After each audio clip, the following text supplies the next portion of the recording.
শিমের বিচির ডাল রান্না করার জন্য এখন আমি শিমের বিচিগুলো ভালো করে ধুয়ে আর খোসা ছাড়িয়ে নেব। শিমের বিচির ডাল রান্না করার জন্য আমি শিমের বিচিগুলো খোসা ছাড়িয়ে নিয়েছি। আর এদিকে নিয়েছি পেঁয়াজ কুচি, লঙ্কা কুচি, আদা বাটা, জিরে বাটা আর টমেটো কেটে নিয়েছি আর ধনেপাতা কুচি। শিমের বিচিটা আমি নুন আর হলুদ দিয়ে সেদ্ধ করে নেব।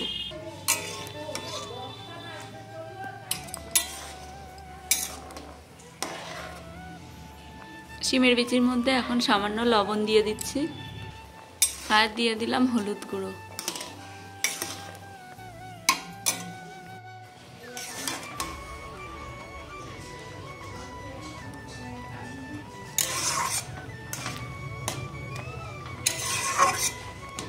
শিমের বিচি সেদ্ধ হয়ে গেছে, এখন এটা আমি নামিয়ে নেব।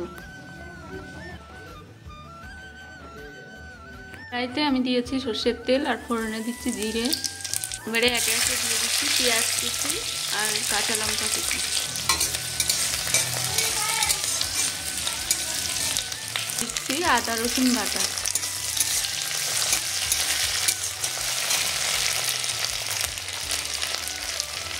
আগে যেহেতু লবণ দেওয়া তাই সামান্য পরিমাণ লবণ দিলাম আর দিয়ে দিলাম হলুদ গুঁড়ো।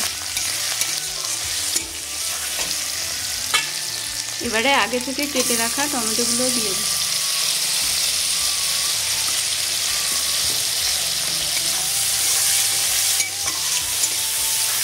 এখন দিয়ে দিচ্ছি জিরে বাটা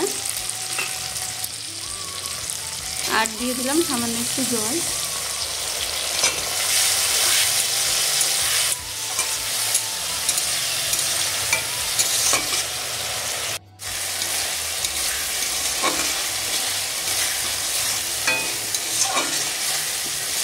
মশলাটা কষানো হয়ে গেছে, এবারে আগে থেকে সেদ্ধ করা শিমের বীজ এর মধ্যে দিয়ে দেবো।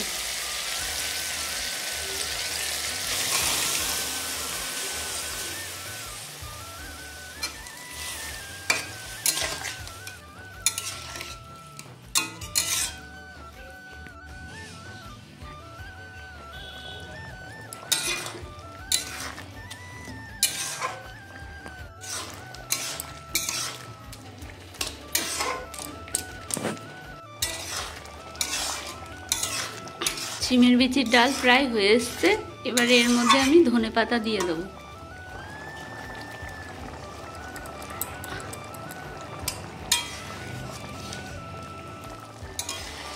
এটা এখন পাতলা দেখাচ্ছে কিন্তু বসলে একদম ঘন হয়ে গেছে। রান্না হয়ে গেছে শিমের বিচির ডাল, এখন এটা আমি নামিয়ে নেব।